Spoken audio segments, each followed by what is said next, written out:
us or connect with us on social media.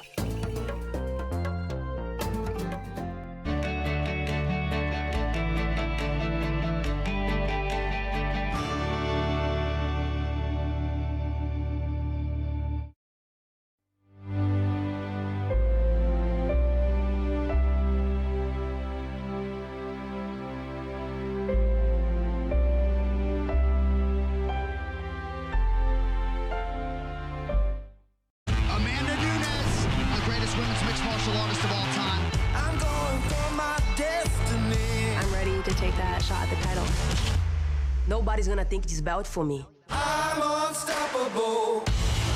Amanda Nunes! She's the best ever. I'm the great. I'm unstoppable. Felicia Spencer wants to be queen of the featherweight division. Come on, let's go! I'm unstoppable.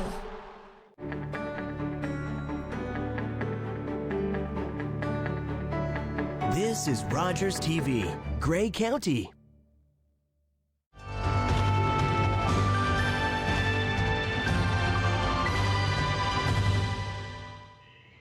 Hello and welcome to the special edition Rogers TV program dedicated to COVID-19 pandemic information for our community.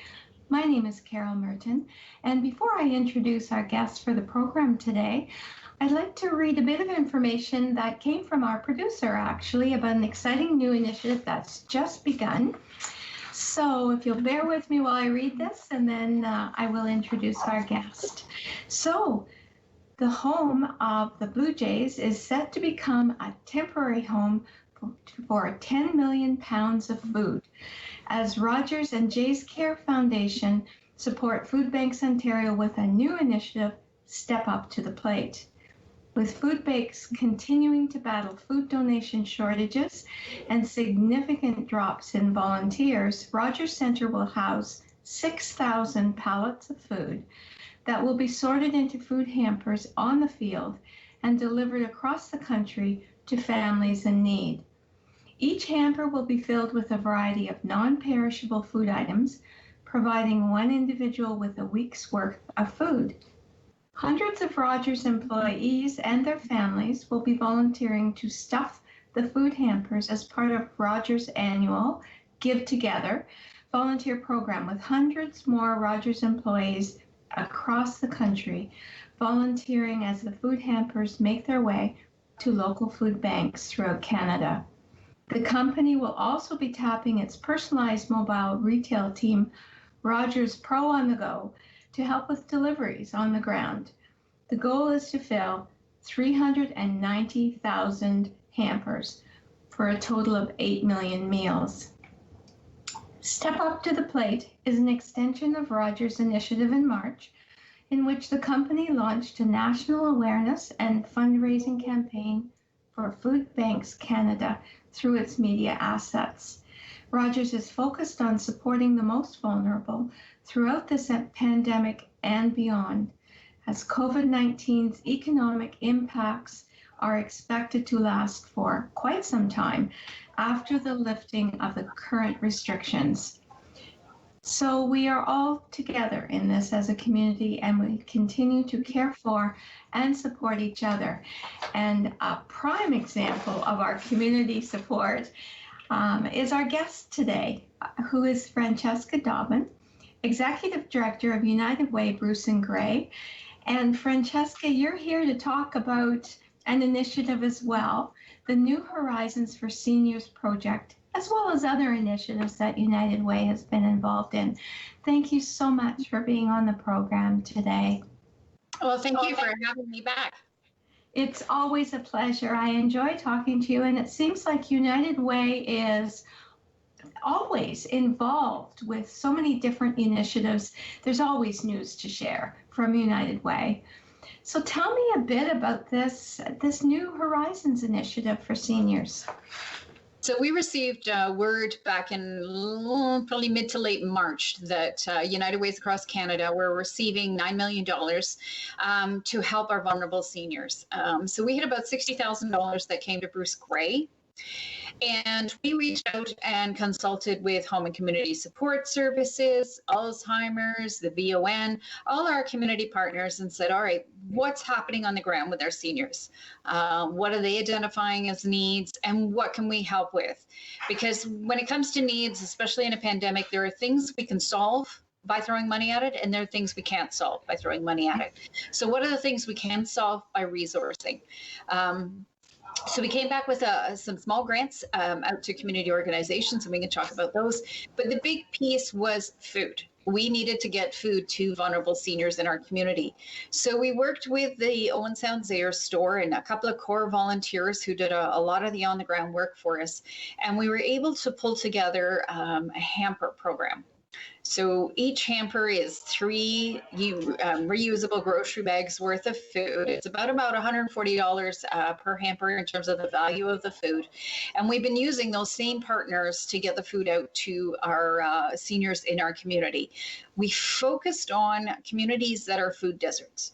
So how we define a food desert is no grocery store, or the grocery store is just really a big convenience store, or they're really out in the country. So if they can't get to a larger grocery store to get groceries, or they can't get it delivered, then they could contact or were contacted by some of these agencies we're working with, as well as the county housing, and we got these food hampers out to them. So people would identify a need either through being already affiliated with an organization, or people would call and say, I need help. Could it go either way? It was primarily through agencies. So we know a lot of seniors are in need. So we wanted to reach the most vulnerable seniors. So the most vulnerable seniors are involved with these agencies. The VON has a vulnerable senior phone call program where they check in on vulnerable seniors every day, sometimes, a few times a week for others. So we were searching for the most vulnerable, those with the least amount of resources. So we worked with the counties as to who was in county housing.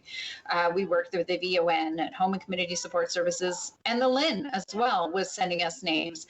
And so we worked with the agencies and got them out into the community.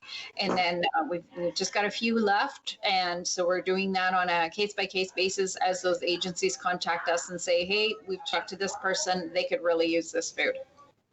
So give me a picture of how it actually worked. Who packed it? Where did you pack it? I mean, because I think it's an amazing initiative of bringing a group of people together in a facility that wasn't being used currently. It was an amazing project. And the other piece of the project, we had Ontario Student Nutrition Program money. So the breakfast programs are not running in the schools. So they gave us just over $40,000 and said, can you build hampers for families? Families that have more than 2 children that are in school, because we got to get food to them because they're not having food at the breakfast program. So we were doing 2 hamper programs at the same time. So we went to Zayre's and said, we want to buy about $100,000 worth of food. And they said, okay. And then they got to work on sourcing the order. So it's coffee and tea and craft dinner and ketchup because it's kids, but it's also cereal and fruit and lots of as healthy as shelf-stable food can be is what we were going after. And so Zayre's went to work on getting that. And then we started thinking, where can we pack all of this? It's a whole pile of stuff. And then we needed to, and some of the warehouse spaces that we use for our backpack program, they're not clean enough for food. And we wanted to make sure that we could socially distance, and our volunteers that could help us pack, we could all stay 6 feet apart. We had masks and hand sanitizer, and we were racking our brain. And I thought, well, why not go to the mall? So we reached out to Heritage Mall here in Owen Sound, and they were like, sure, come on in. We've got a huge empty store, take over. And I know you and I know that I'm an optimist, and staff are still laughing at my level of optimism because I thought we'd be done by noon on Friday.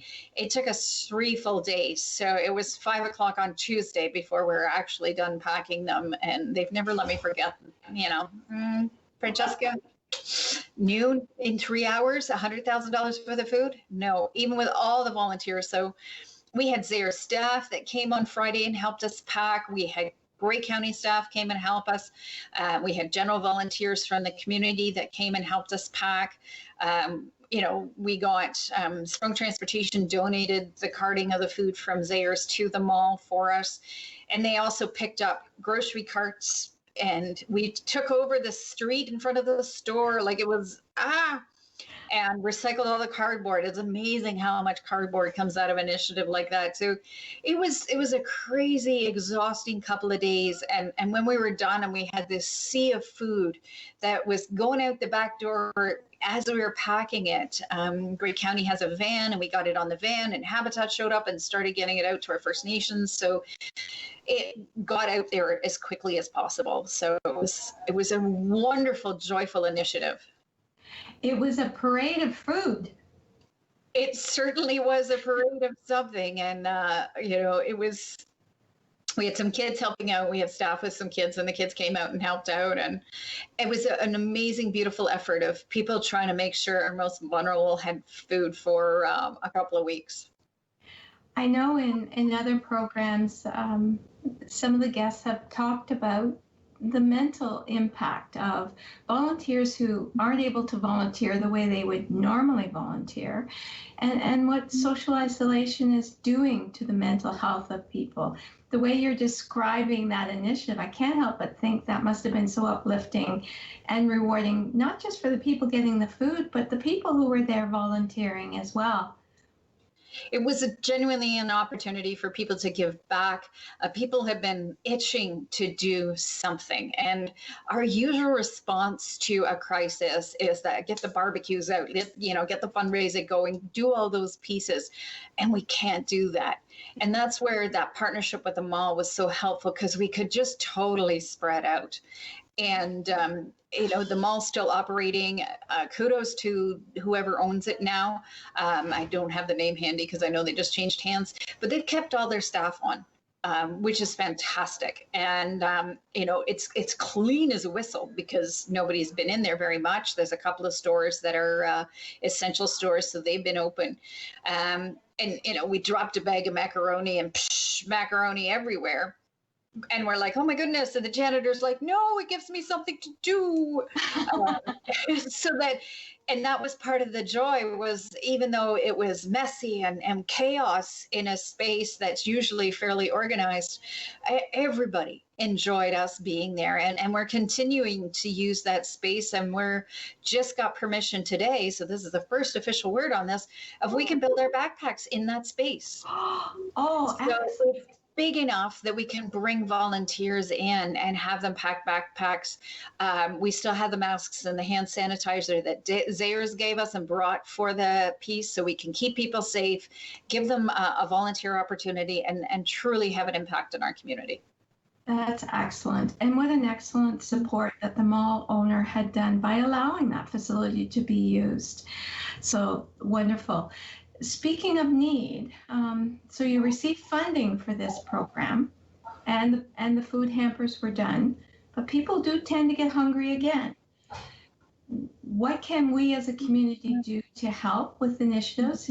If more hampers need to be made, what would be your request of the community? So to our community, keep doing what you're doing.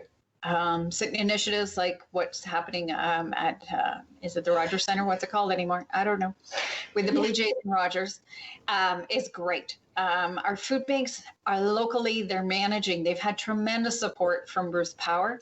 One of the areas that we're truly challenged with, though, is our meal programs. So we have 4 or 5 meal programs, Oshare being one of them here in Owen Sound, that are making meals for people, frozen meals, as well as hot meal programs. And they're the ones who've seen a massive jump. So we had a 300% increase between April and May of people accessing those programs, of needing hot meals, wanting frozen meals because they are afraid to go grocery shopping. Or again, the stress of this pandemic is just so much that it's really hard for them to cope with the idea that you got to cook another meal, and there's no taking a break and going out for dinner because restaurants are all closed. And so we're supporting them. So encourage people, make a donation to the Pandemic Relief Fund. You can do that through donatetoday.ca. You can also go to the do.ca, sign up to volunteer. If you need help with anything, you call 211. Or you can go to the do.ca and put in, if you need something specific, there's an intake for I need help or I need access to resources. And I have a staff person, that's what she does. She helps connect people to resources once, if it's something that 211 can't do. But don't hesitate to reach out. There's a lot of support out there. There's a lot of connection out there. And you are not the only one going through this. This is not an isolated emergency. This is not a snowstorm with just the roads closed for a couple of days. We're in this for a long haul. You know, Francesca, I do have to say, having interviewed a variety of organizations and groups, I just want to put a plug in for you, because what I am hearing is that you are a key connector, that you are the one in many ways sees the need, identifies who can fill that need, and then you bring people together. That's a wonderful skill, but an asset to our community. And I'm wondering if you'd mind speaking a little bit about the unique partnerships that you've been able to connect together, and some of the programs, because if you're not going to say it, I'll brag for you. So we have some amazing partnerships that have come out of it, organizations that we've always worked with to a certain degree, but so kudos right off the hop to Habitat for Humanity. They called us in the early parts of the pandemic, so mid-March, and said, we've got 4 trucks, put us to work. So when we started identifying needs, like when food banks called us and said, we can't buy toilet paper. We can go into the store, but if you remember the panic buying, you can only buy one, a package at a time. So we were able to source commercial toilet paper. We actually went to Bruce Power and said, okay, who are you buying it from? Because we know you've got toilet paper. And so they told us who they were buying from, and we've been working with this business out of Listowel and buying toilet paper. And I counted yesterday at 12,000 rolls of toilet paper so far. And Habitat has a restore in Hanover, Port Elgin, and Owen Sound. So they just leave it there. And John does a twice or 3 times a week, has routes around to the different food banks. They've been contacted by Bruce Power because Bruce Power did an order of hand sanitizer for the food banks. So they're taking the hand sanitizer out as well. Anytime we get an extra resource, we get John and his team to get it where it needs to go. And it's a wonderful partnership. So when we did the Girl Guide cookies, and I delivered the ones to Owen Sound, and he did the ones out into Bruce County, and Grey County was able to look after the ones in Grey County because we knew they could take them into their homes following their protocols. So it's these amazing partnerships, and that's just one. We have 21 food banks, and Jill, who runs the Poverty Task Force, she talks to them every couple of weeks, phones around, what's going on? What do you need? What do you need help with? What are you struggling with? We have weekly phone calls around housing issues. So housing on homeless people, what's going on, as the weather changes, what are the needs being expressed by the individuals? So we have been able to put homeless people in hotels while we work on a housing strategy in terms of getting people permanently housed. And then because they have no cooking facilities in those motels, Habitat's picking up every day from O'Share here in Owen Sound and going to the 3 motels where people are staying and getting them a hot meal and a lunch for the next day. So we know they're getting 2 meals a day minimum. So we're looking after everybody as much as we can. And it's those partnerships between Y Housing, the United Way, Safe and Sound, O'Share, the Southeast Grey Community Support Center, on the same table, all looking at the person who needs support. And that's our primary focus, is the people who need help. Certainly within your description of United Way, Bruce and Grey, you really identify that you are dealing with vulnerable populations with frontline programs. So you're right there helping those that are in need. So what happens? We're now 3 months into COVID-19, and we're still not convinced. We're waiting. We hear about a second wave. How how are you and how is United Way set up for the longer haul? You know, how do we move through this? Because the needs are there for sure. People don't have the resources even that they might have had before, even jobs. How do you anticipate we move forward together as a community? So where we focused is, and I know I've talked to you and I've talked to David about the utility program. So when we started working on the utility program, we took a two-prong approach. We dealt with the emergency of someone who was getting disconnected. We dealt with the emergency of somebody being out of propane or needing wood. And that's what we dealt with in that moment, was the emergency.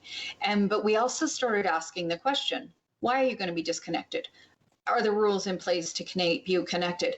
And we're taking the same approach. So we've dealt with the emergency, the immediate loss of income, getting people connected to food, getting people into motels, and then getting them food. So we've put a system in place to deal with the urgent and emergent needs that are happening. At the same time, we're now having those long-term conversations. What happens when the disconnection ban gets lifted? What happens when people can be evicted going forward for not having paid the rent? What things can we put in place? What information can we put out there that emphasizes to people, you need to pay the rent, because we're not going to be able to pay 2 or 3 months through a program of rent. You know, you might get 1 month's rent forgiveness or paid for through a social program, but you're not going to get 4 or 5 months. You need to pay your rent, even if it's a partial payment. And same with your utilities. Throw as much money as you can at those utilities, and we'll cope with it on the long. So while we're dealing with, you know, the emergency, the broken arm, the bleeding, in terms of first aid, we're also looking at what things do we need to have in place for the long term. You know, we've been planning our backpack program for 2 months, looking at a doubling of the need in that, and putting things in place, putting a budget in place, reaching out to other people looking for funding to cover those extra costs. So we're doing both at the same time now, and we're talking about that future piece. And I know when we talk to our food banks, when they say, our needs not quite as high as we expected it to be, that's okay. Because when Christmas hits, when the winter hits again, and we have donor fatigue, and people have donated everything they can possibly donate, that's when those reserves are going to be really, really important. Now, you mentioned about, I certainly know you do the frontline care, but you do a lot of advocacy. You advocate for change in government levels and for policies and procedures. I'm wondering if you can talk a little bit about what your focus has been around advocacy and where you're headed around that as well. So my focus with advocacy, with policy, has always been what's happening on the ground. So this is where we have those conversations with our community. So, you know, as you started off at the beginning, we're worried about the food banks. Well, our reality is, for our area, food banks, they're holding their own. And a lot of it has to do with Respite Care and the fundraising they've done for the food banks. So we know they're okay. They're not in crisis yet. And we have to keep an eye on it, because they could be. But then understanding where the hot meal programs are, where the frozen meal programs are, and then feeding that back up to the decision makers so that they understand what's happening. So going back to that comment I made earlier about understanding what we can fix by throwing money at it, what we can't fix. Mm-hmm. So one of the things, and this is where I love innovation, is respite care. So if you're caregiving for somebody with dementia, or if you've got high needs children, or you just have children and you can't get that break, what can we do? So one of the things we funded with the New Horizons for Seniors was activity kits for families with their family member with dementia. So it gives them a puzzle or something to work on and keep them busy, even just for an hour. And then the caregiver can take a break because they're working on something, they're coloring in a book or something like that. And that's an innovative solution. We can't provide the respite. We can't remove the person from the home to day away or anything like that. It's not safe. But hey, for an hour, maybe we can keep them busy. and give that family member that respite, because we can't get respite. No matter how much money I had, we could not give respite. So being innovative that way, and then informing our decision makers, these are the issues. This is what's happening actually on the ground. These are the issues, and this is what people are concerned about. So let's get some resources around that. So we've just, we'll be announcing in the next couple of weeks, we received funding for a financial literacy staff person that we just hired. We had this position for 8 years. We didn't have any funding to keep it going once the person retired. They put a call out for grants around homelessness prevention, and we said, we need somebody who can walk people through what it is to have ODSP and the CERB, and what about the students, and how do you handle the income tax on income that you need to handle income tax on, and as a senior, have you got your OAS and CPP? And how do you restate your income, because maybe your income was higher and then you're not getting the child tax credit because your income's higher, but now your income's dropped. Yeah. So how do you go back to CRA and say, my income has dropped, I would like to get what is entitled to me that I normally wouldn't be able to get till after I file my taxes next February, March. So that's where we're responding to policy is, this is what matters, this is what's needed, and this is actually what's happening on the ground. So having that individual funded is a way of also providing an important service to community at a time when people need that help, without a doubt. Absolutely. Francesca, I'm wondering, recently there's been some discussion about hydro and hydro rates, and I don't know if you feel comfortable discussing your perspective around hydro and where things might be headed in the next little while and the impact on our vulnerable people. So the hydro file, the electricity file, and natural gas file are really complicated. They've always been complicated. I really appreciate that the government put the disconnection ban in place, because we can't meet with the clients to process applications. Yeah. And we've actually shut those programs down for natural gas and electricity, because we want to protect the fund. So we could go out right now, virtually process some applications. But what happens if we run out of money before that pot of money disappears, before the disconnection ban ends? The disconnection ban ends, but the pot's empty and we can't stop disconnections because there's no money to pay bills. So we've stopped those programs. Totally logical. And then the whole thing of getting rid of time of use made a lot of sense. People were working from home, using electricity they were not anticipating using. So that meant their personal bills were going to go up while they were either distance working or not working at all. So that was a really good response. I have not done the calculations on this new time of use. We know the rates were going to go up. They've offered an option of staying at time of use or not. We don't have the details yet. We also don't have the details on this new, it's either $6 or $9 million that's being put into the LEAP program provincially, how that's going to play out. We only just got the release from the Ontario Energy Board on Monday. Mm-hmm. We know it's coming. We think it's just going to be a smaller credit on the bills. But again, it goes back to people need to throw as much as they can at it. Stay in touch with us. Stay on top of the bills. If you are getting an electronic bill and you want a paper bill, just call them. If you want a paper bill because you can't manage pulling that bill on your phone and you can't see it, absolutely. If you're concerned you haven't seen the drop because of the time of use, if you're on equal billing, you won't see it, because your equal billing is, it's $130 a month, and it will always be $130, and that you won't see it till it trues up and credits at the end of the cycle. So you could always call in and say, hey, what's my true up? Because if you end up with a big credit, you won't necessarily see that till later. Francesca, that's really, really helpful. As always, our time is up. I can't believe how quickly it goes when I'm chatting to you. Thank you for joining us today. And thank you to our viewing audience. To learn more about the services and resources available to you, take care, stay safe, care for each other. Thank you.